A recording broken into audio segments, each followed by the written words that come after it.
The ongoing mysteries surrounding Oak Island have become even more captivating with a recent discovery on Lot 24, which has deepened the intrigue of treasure hunters and researchers alike. Known for its enigmatic history and numerous attempts to uncover hidden treasures, Oak Island has long been a source of fascination. With countless twists and turns in the treasure hunting drama, this latest find could potentially be the breakthrough that everyone has been waiting for, one that might finally connect the dots to the legendary treasure that has eluded searchers for centuries. Oak Island, located off the southern coast of Nova Scotia, is a remote patch of land surrounded by trees and water, shrouded in mystery. It's the kind of place where it feels as though secrets have been buried deeply, both literally in the earth and figuratively in its past. Among the many areas on the island, Lot 25 stands out. Today, Lot 25 is just a crumbling foundation surrounded by trees, but it once held significant historical importance. Back in the 18th century, it was the home of Samuel Ball, a man whose life story could hold the key to unlocking Oak Island's most legendary mystery. In 2020, a new wave of treasure hunters, led by brothers Marty and Rick Lagina, along with archaeologist Laird Niven, decided to dig deeper into the history of the island, particularly Lot 25, where Samuel Ball once lived. This decision led to a deep dive into his history and his possible connections to Oak Island's treasure, raising more questions than answers. Samuel Ball's name in Oak Island's history has always been surrounded by a sense of mystery. How did a man born into unimaginable hardship on a rice plantation near Charleston, South Carolina, end up as one of the wealthiest landowners in the area? Even more puzzling is whether he played a role in hiding or perhaps even recovering the legendary treasure that has driven so many treasure hunters to the island. To understand this mystery, we need to rewind to Samuel Ball's early life. Born in 1761, Samuel grew up on a plantation notorious for its grueling conditions, cultivating rice in swampy fields while enduring backbreaking labor and constant exposure to disease, including malaria and cholera. Life for Samuel and many others born into slavery was a constant cycle of survival. The threat of violence and the brutal conditions were a daily part of life. However, in 1776, the American Revolution dramatically changed Samuel's life. During the chaos of the Revolution, General Sir Henry Clinton issued a proclamation that promised freedom to enslaved people who escaped their rebel owners and joined the British Army. While it wasn't full emancipation, it offered a lifeline to many enslaved individuals, and Samuel was one of approximately 50 enslaved people who seized this opportunity. He left the plantation behind and crossed over to the British lines in South Carolina. This decision marked the beginning of Samuel's new life, one filled with uncertainty but also new opportunities. Samuel's journey took him north to New York, where he joined the Loyal Refugee Volunteers, a group with a reputation for daring raids and unconventional tactics. This group wasn't just about following military orders, it was about survival.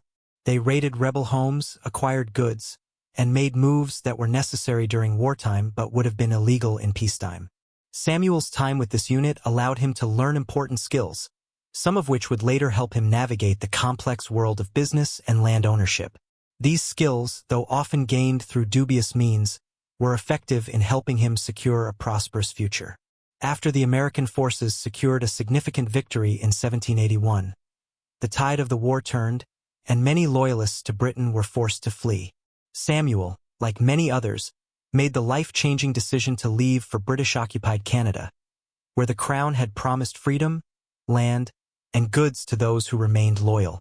This decision led to a wave of migration, with nearly 5,000 black loyalists arriving in Nova Scotia, establishing 52 historic black communities. Samuel, however, had other plans. By 1787, he had purchased a 4-acre lot on Oak Island, Lot 25, for a price of just £8, a sum that was quite reasonable for someone starting over. But why Oak Island? The island at the time was not exactly prime real estate. Remote, isolated, and surrounded by trees.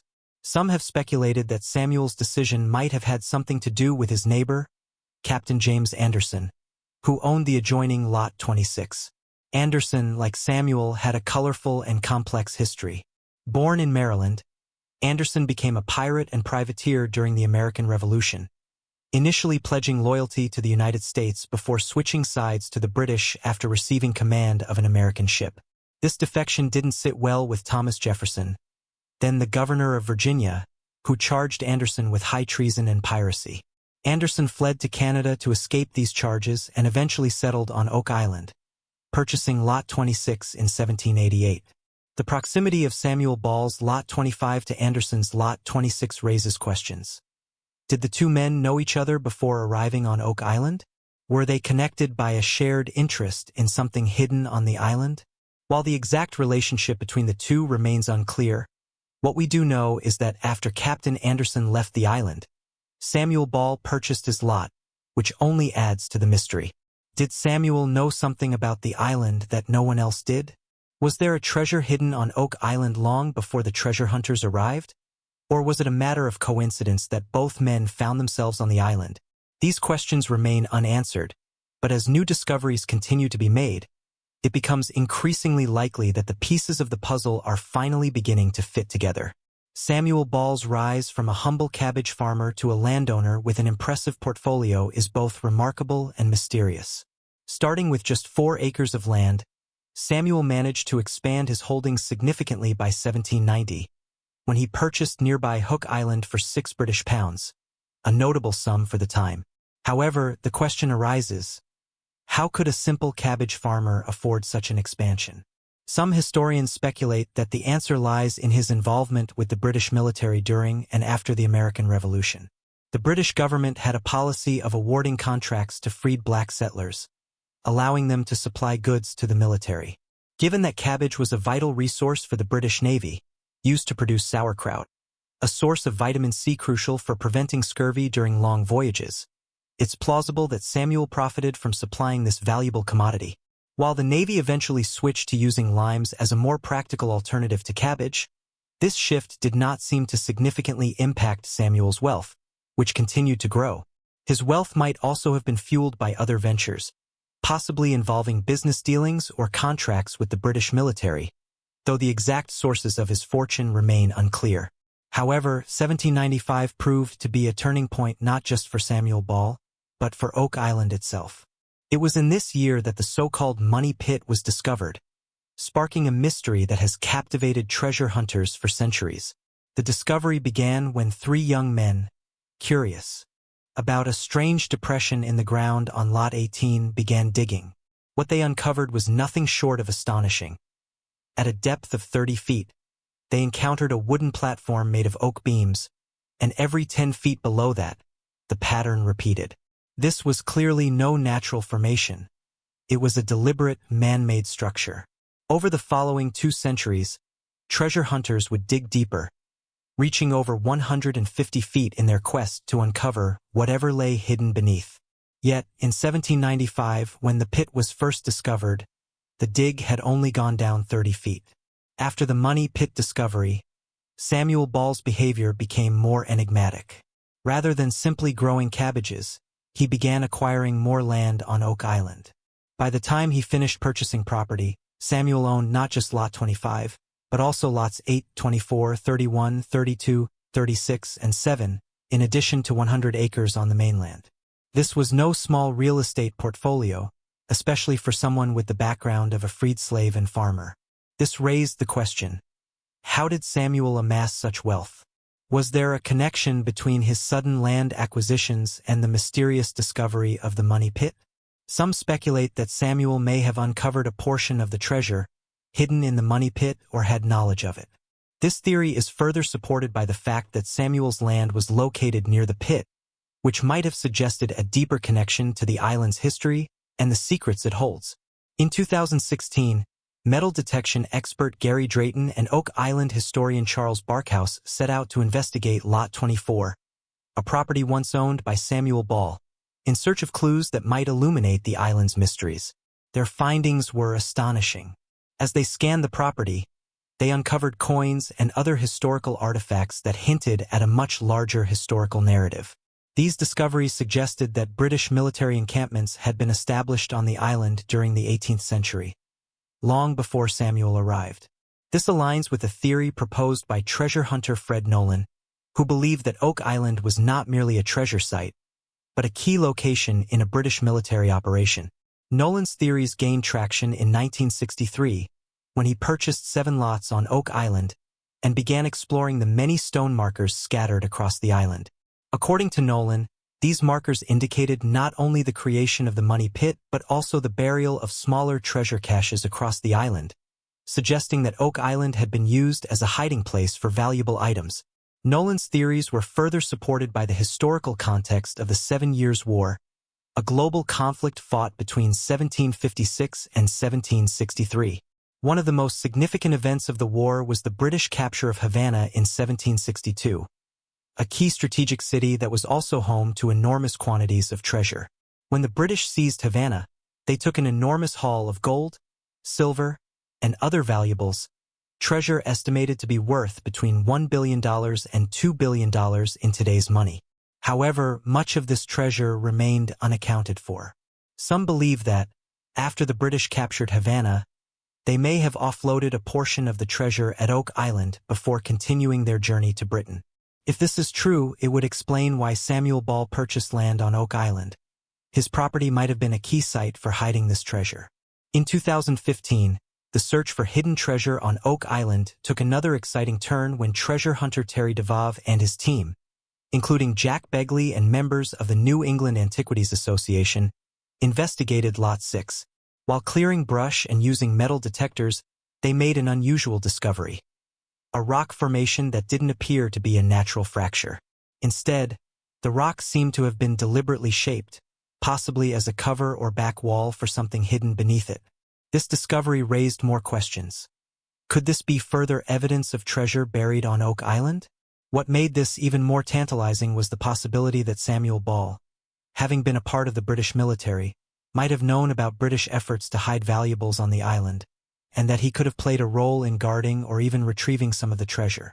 In 2019, Rick and Marty Lagina, the current leaders of the Oak Island treasure hunt, decided to dig deeper into Lot 25, Samuel Ball's original homestead. Using ground-penetrating radar, they discovered an anomalous void or possible tunnel near the foundation of Samuel's house. This finding prompted archaeologist Laird Niven to secure a permit for further excavation, as he believed that Samuel's choice of Lot 25 might have been intentional, connected to knowledge he had gained during his time in the British military. As excavation proceeded, the team took extra care, aware that the deeper they dug, the more questions arose.